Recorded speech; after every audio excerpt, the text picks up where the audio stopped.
E aí, meus ex-alunos? Sextou e sextou com o mestre de Sociologia. Aqui quem vos fala é Rafael Neri, professor de vocês de Sociologia e Filosofia aqui do XNEM, mas a gente vai falar de Sociologia hoje e a gente vai continuar falando sobre a tríade da Sociologia, né? São aqueles pensadores que têm a base do pensamento da Sociologia, que traz para a gente as nossas primeiras teorias sociais.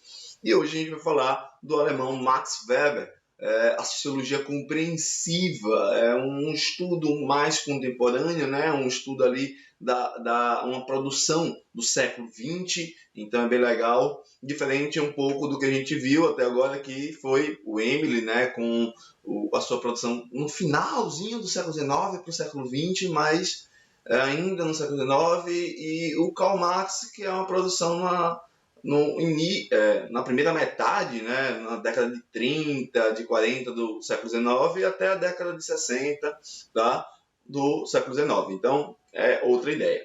Para quem não viu a aula de Karl Marx, tá, dá uma olhadinha aqui no card e não perde tempo, acompanha tudo sempre, beleza? Sempre, sempre. É muito importante isso, tá? Deixa eu ver uma coisa aqui rapidinho.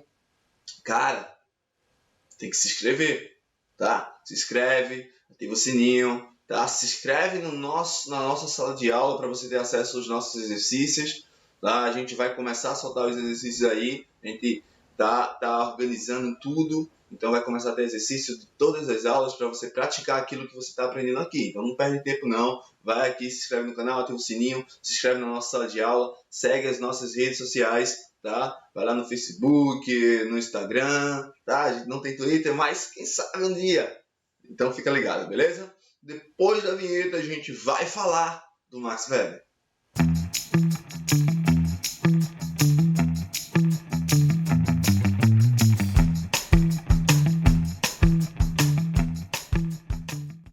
Então, Max Weber, né? Max Weber ele vai estar situado em uma realidade um pouco diferente do contexto do Karl Marx, que também é seu conterrâneo, que também é alemão, né? O Max Weber ele nasce ali pertinho da morte do Karl Marx.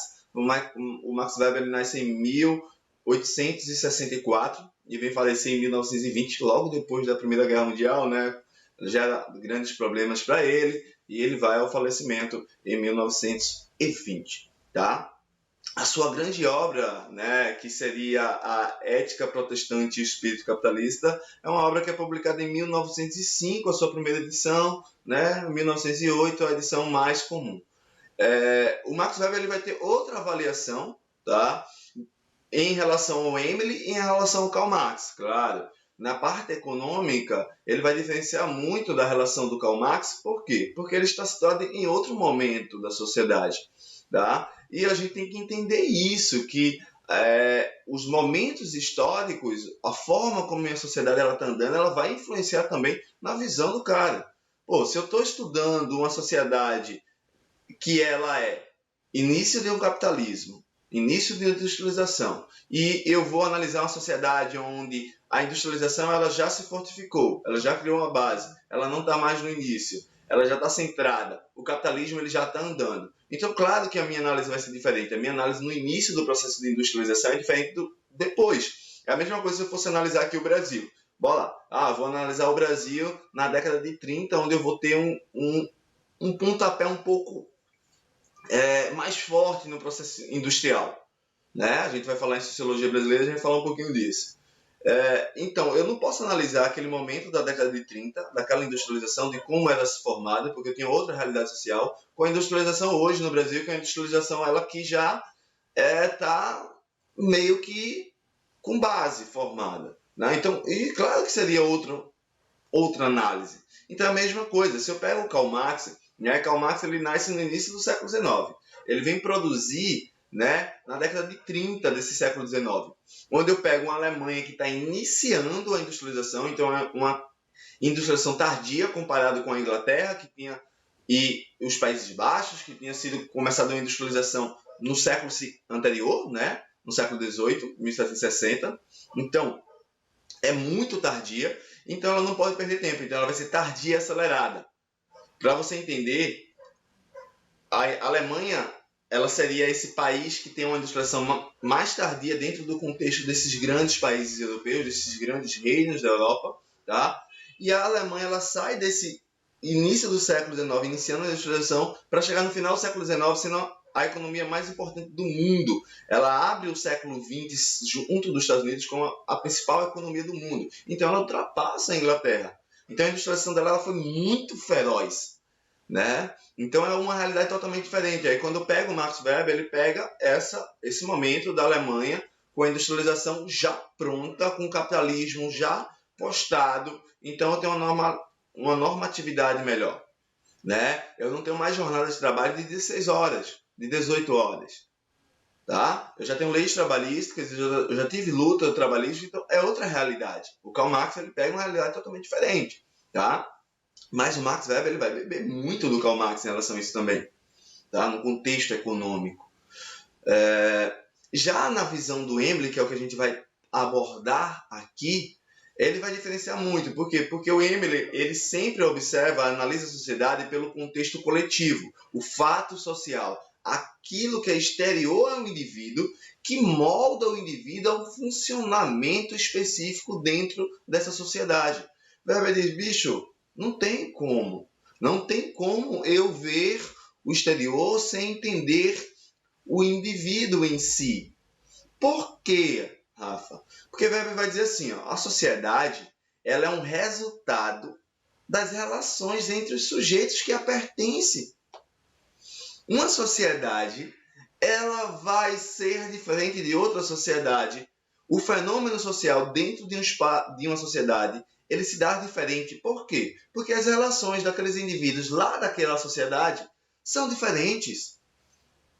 Porque se eu pensasse como o contexto do Emile Durkheim, eu ia dizer, por exemplo, que um fenômeno social, por exemplo, vamos pensar um fenômeno social aqui. Um fenômeno social seria a globalização. Tá? A globalização é um fenômeno social. Então, vou pensar, a globalização, ela daria da mesma forma em qualquer sociedade, porque ela seria exterior, coercitiva e geral. Então, a globalização ela funcionaria da mesma forma em todo o espaço social. Só que não é assim. A globalização ela não é homogênea, ela é heterogênea. Todo fenômeno social ele é heterogêneo porque ele varia de cada espaço social. A globalização aqui no Brasil ela funciona de forma diferente do que funciona, por exemplo, na Nigéria, na África. Tá? Então, por quê? Porque as relações individuais aqui se tornam diferentes.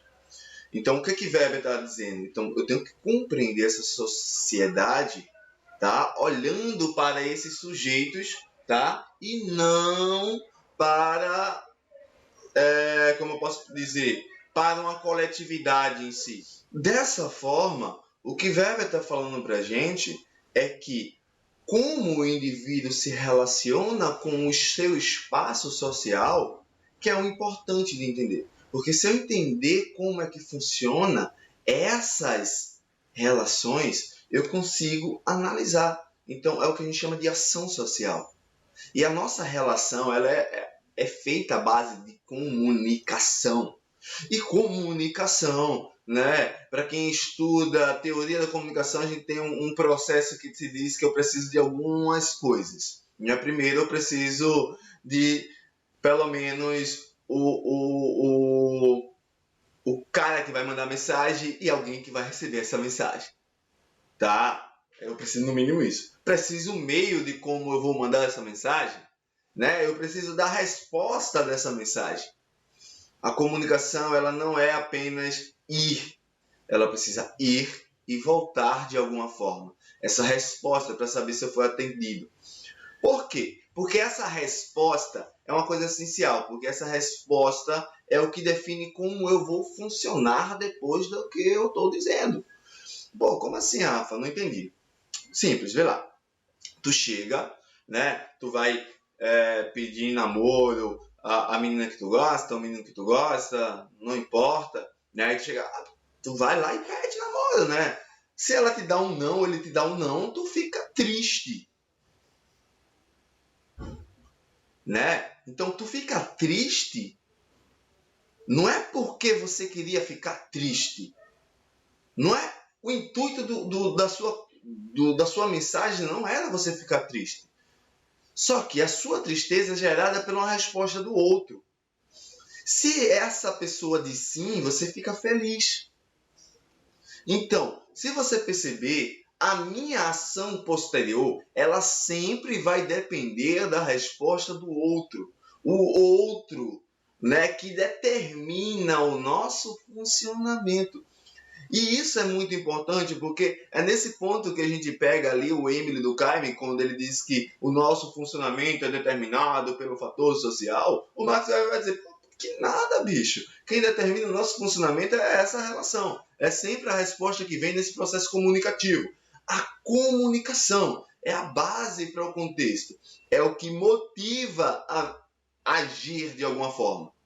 Tá? Se a pessoa me diz sim, eu fico feliz, vou lá, abraço, beijo, né? Pego na mão, dou um chocolate, não sei. Né? Se a pessoa diz não, a pessoa fica triste, chora, vai para casa. Não, chega ali, eu tava brincando, eu só tava brincando, a gente continua na amizade, pá, e tal.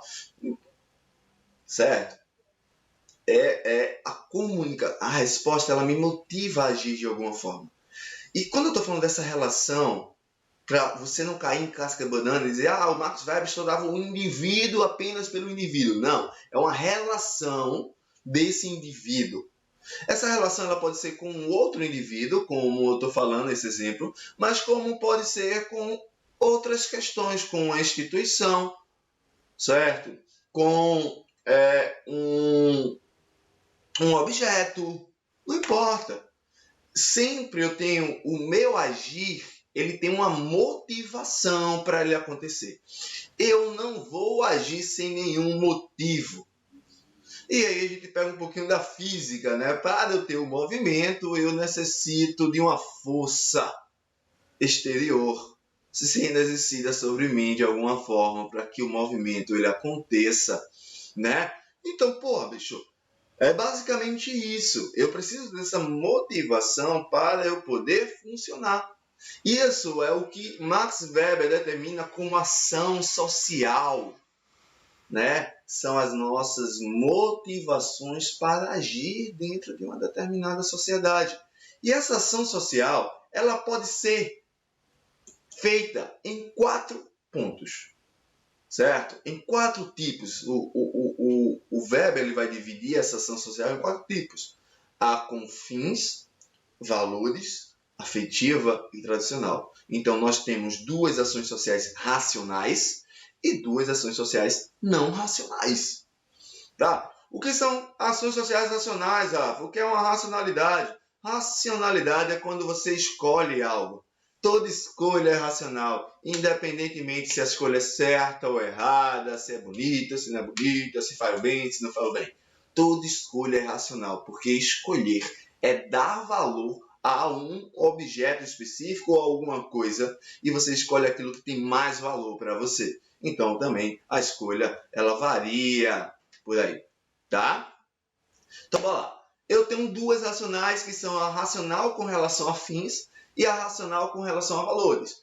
A fins, certo? É quando a gente toma uma decisão baseada em uma nossa finalidade. Por exemplo, vocês aqui estão tendo, certo? Uma ação racional com relação a fins. Vocês estão assistindo vídeo, vocês estão assistindo aulas porque você tem uma finalidade. Não porque você, é massa assistir aula, é massa sociologia, é massa física, é massa química. A gente sabe que a gente, como aluno, diz, isso é um saco, meu Deus. Mas vocês têm uma finalidade. A finalidade é prestar o Enem, conseguir uma nota legal no SISU e conseguir a sua vaga na universidade pública, né? Ou conseguir uma vaga pelo ProUni. Não importa, é uma finalidade que vocês têm e vocês tomam uma decisão a partir dessa finalidade. É o que a gente chama de ação racional com relação a fins. Beleza? Então, a gente é norteado pela finalidade que nós possuímos de alguma forma. A gente vai ter ação racional com relação a valores, que é o quê? Que é o que nos motiva a agir de uma determinada forma. Não é a nossa finalidade, mas sim um valor que eu escolhi para a minha vida. Esse valor ele pode ser ético, ele pode ser estético, ele pode ser político, ele pode ser religioso, ele pode ser social, ele pode ser ambiental. Qualquer valor que você escolhe para a sua vida, tá? São valores que nós escolhemos para reger o nosso funcionamento social, tá? Por exemplo, tu vai numa lanchonete, tá? E aí tu pede um suco e quando a pessoa vai lhe dar o canudo, você diz, não, não quero o canudo. E você está tomando essa escolha não porque é mais fácil tomar sem canudo, ou é mais higiênico tomar sem canudo. É porque você tem um valor ambiental no entendimento de a utilização do canudo, ela é prejudicial. Então você toma uma ação baseada na motivação de um valor que você tem para a sua vida, que nesse caso, como exemplo que eu dei, é um valor ambiental. Eu tenho uma ação social afetiva, não racional, tá? Não tem um racional aí, então é uma ação social afetiva. Por quê? Porque é que a gente age pela afetividade, velho. E toda vez que a gente agir pela afetividade, pelo sentimento, não tem racionalidade, tá? É quando você age por ciúme, por adrenalina, por amor, por paixão, por medo, né? Porque, por exemplo, por que você tem medo de escuro? Né? Não tem uma racionalidade, você só tem medo. E você corre quando está no escuro, porque você pensa que quanto mais rápido você sair do escuro, mais seguro você está. Só que se você for um pouquinho racional, você vai perceber que correr no escuro é muito mais perigoso do que ficar no escuro. Porque você pode bater em alguma coisa, você pode se machucar. Mas é uma afetividade. Você corre do escuro porque você tem medo, você tá tendo uma motivação afetiva. E eu tenho uma ação social tradicional, que também ela não é uma questão, por exemplo, racional, porque é baseado numa cultura, numa coisa que está enraizada na gente, no lugar onde a gente nasce, e é trazido, por exemplo, algumas questões, tá? Então, cada região aqui do país, por exemplo, tem suas tradicionalidades que a gente faz, que a gente continua exercendo, e a gente não se pergunta por quê. Mas a gente age porque é um processo tradicional. A tradição me motiva aquilo, tá? Então, para Max Weber, eu vou ter essa condição dessas motivações que eu vou ter dentro das minhas relações individuais, tá? Dentro do meu espaço social e assim formando. É o que a gente chama de sociologia compreensiva. Eu tenho que entender essa parte interna para conseguir compreender o exterior. Beleza? Espero que vocês tenham entendido um pouco. Qualquer dúvida, deixa no comentário, tá? Vai lá no nosso Instagram, pergunta mesmo, manda mensagem. Não se esquece de inscrever na nossa sala de aula para você ter acesso a questões, para você ter acesso a algumas aulinhas que a gente vai fazer online pela plataforma. Então, vai ser bem legal. Não agora, mas daqui para frente a gente vai fazer, né? A gente vai fazer alguns aulãozinhos, né? Um pouco mais próximo do Enem. Então, faz essa inscrição, se inscreve no canal, tá? Ativa o sininho para sempre estar ligado, mas sempre lembra, pô, 7 horas da noite, todo dia da semana, entra a aula nova, né? Segunda-feira, matemática, terça-feira, geografia, quarta-feira nós temos as sessões de dicas, seja dicas de matérias ou dicas gerais para o Enem. Quinta-feira, as nossas ciências da natureza, né? A biologia, a química e a física. E na sexta, a gente tem aqui a sociologia e a filosofia. Beleza? Esquece não, tá? Tchau, tchau. Até a próxima sexta.